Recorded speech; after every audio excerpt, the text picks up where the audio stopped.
Let's bring in our Nancy Hill, who is standing, our Nancy Cordes, rather, who is standing by on Capitol Hill. Nancy, what is the mood like now on the House floor?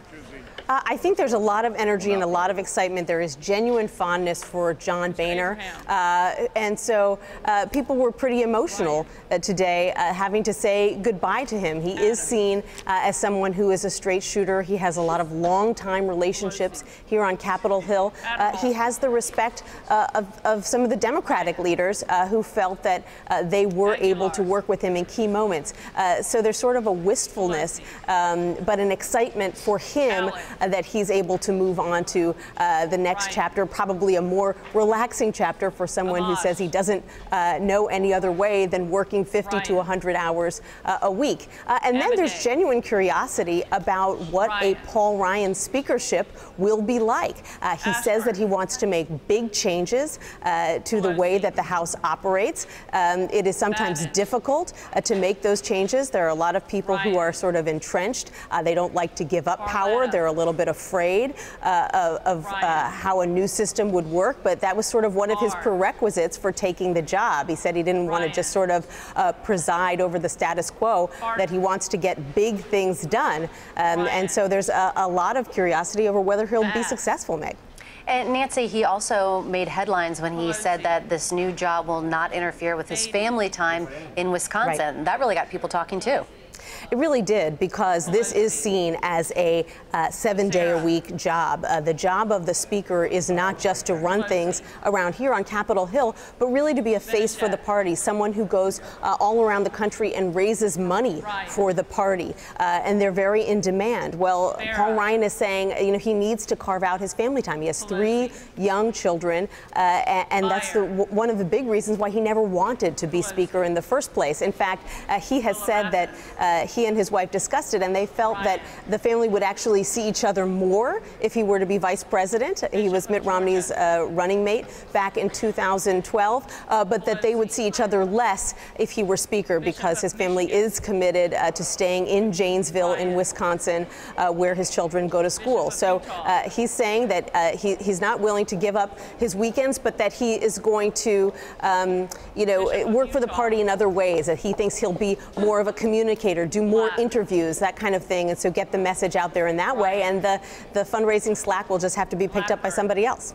And Nancy, a couple questions for you. First of all, what was your impression of John Boehner's farewell address there? He said, he joked about being emotional. He said, there have even been a few tears, nothing wrong with that. Right. But also I want to look ahead to Paul Ryan and the question of whether or not he will be able to unify the Republican Party, because we should remind our viewers the reason that this is happening right now is because of some very deep-seated political acrimony within the Republican Party. How does Paul Ryan fit in with the House conservatives? Well, Lainey, I thought it was very interesting that Speaker Boehner made a point in his speech of talking about patience. He said that freedom makes all things possible in a democracy, but in a democracy, you also have patience, that things don't get done overnight, that you have to be happy with incremental change sometimes. And there's very few times where you can make wholesale leaps in the direction that you want to go. And that's really a message to a lot of members on his side who came to Washington in the past 6 years or so with a full head of steam, wanting big changes. They're very passionate about shrinking the size of government, for example. They're very passionate about cutting spending, and they often weren't satisfied with some of the incremental deals that he attempted to make with the other side. And what he's arguing, and I'm sure you will hear the same from Paul Ryan, is, look, we are in a divided government, and we can't, do anything that we want. We have to be satisfied with sort of a march in the direction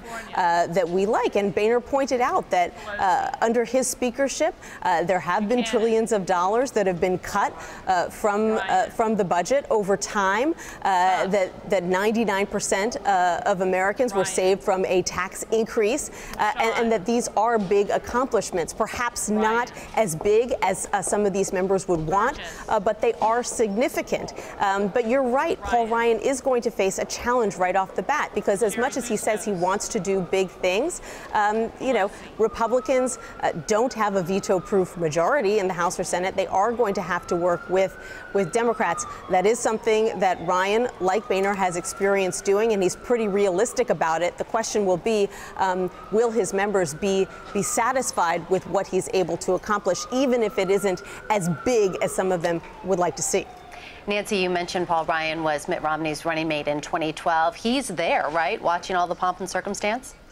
That's right, and he has been a big supporter all along. He, in fact, urged Paul Ryan to jump into the speaker's race when Ryan was still a firm no, still very reluctant to do this job, who saw what had happened to Speaker Boehner, someone who had a very conservative record, but who, like any speaker, had to make compromises with the other side, and that was deeply unsatisfying to his right flank, and they were constantly trying to remove him. And so Paul Ryan is someone who takes a lot of pride in his conservative record, who built it up over time, who really enjoyed being the chair of the House Ways and Means Committee. He was very passionate about tax reform. He wanted that role for a long time. That's what the Ways and Means Committee does. So he was deeply reluctant to take this step, as you know. But Mitt Romney and just about everyone else in the Republican establishment really leaned on him. I mean, they were calling him, they were stalking him. It got to a point where there really was no way that he could say no. You know, he had so many people putting pressure on him that there came a point where he had to say, okay, I'm being called to lead, and to turn my back on the party at this point would look churlish. And I can't make a claim that I'm a leader if I'm not willing to take on this role. And so, you know, he does have Mitt Romney and other leaders like John Boehner to thank for that.